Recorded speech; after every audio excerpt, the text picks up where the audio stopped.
స్తుతులకు పాత్రుడా, స్తోత్రార్హుడా, నా తండ్రి మీకు వందనాలు. నా ఎడల చూపించిన అనంతమైన కరుణాకటాక్షాల కోసం స్తోత్రం చెల్లిస్తూ ఈ సమయాన్ని దీవించుమని ప్రభువైన యేసుక్రీస్తు నామములో స్తుతించి ప్రార్థించి వేడుచున్నాము తండ్రి.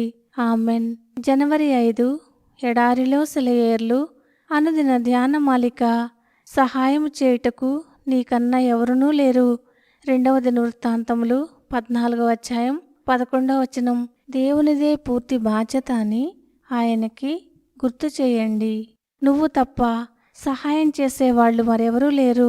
1000 మంది ఆయుధాలు ధరించిన సైనికులు, 300 రథాలు అతనికి ఆసాకు ఎదురే నిలిచాయి.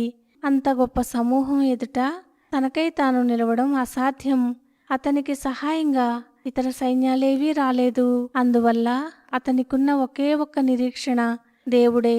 నీ జీవితంలో కష్టాలన్నీ ఒక్క పెట్టున కలిసికట్టుగా వచ్చి పడితే చిన్న చిన్న ఇబ్బందుల్ని తొలగించుకోవడానికి ఇతరుల సహాయం తీసుకున్నట్టు ఇప్పుడు కుదరదు.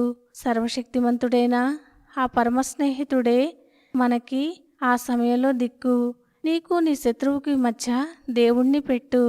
ఆశా విశ్వాసం ఎలాంటిదంటే, జరహుకు కూషుదేశపు రాజు తనకు మధ్యలో దేవుడు నిలబడినట్టుగా అతనికి అనిపించింది. ఇది యథార్థమే.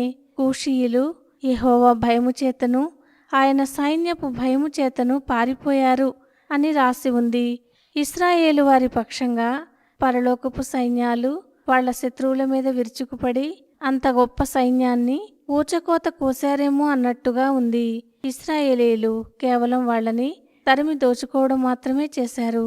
మన దేవుడు సైన్యాలకు అధిపతి అయిన యెహోవా ఊహించలేని రీతిగా ఏ సమయంలోనైనా తన ప్రజలను ఆదుకోవడానికి వస్తాడు. నీకు వచ్చిన కష్టానికి మధ్యను ఆయన ఉన్నాడని నమ్ము. నిన్ను కంగారు పెట్టే ఆ కష్టం గాలికి మేఘాలు కదిలిపోయినట్టు ఆయన ఎదుట నుంచి పారిపోతుంది. దేనికైనా ఆనుకునే ఆధారం కరువైతే, కోటలు బద్దలై కూలిపోతే దేవుడున్నాడన్న ఆలంబన తప్ప మిగిలిందంతా అయోమయమైపోతే నమ్మకం నిలబడే తరుణమిదే. వీక్షించే మాట కన్నా విశ్వాసపు చూపు మిన్న. కనిపించని పెనుచీకటిలో నమ్మకమే విశ్వాసపు వేకువ వెలుగు.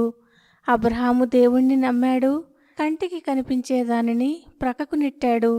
ప్రకృతి ధర్మాలను మీరు గొడవ చేయకండి అంటూ ఆదేశించాడు. అనుమానాల హృదయాన్ని నోర్ముయ్, శోధన పిశాచి అని గద్దించాడు. అబ్రహాము దేవుని నమ్మాడు. దేవుడు ఈ మాటలను దీవించునుగాక. ఆమెన్.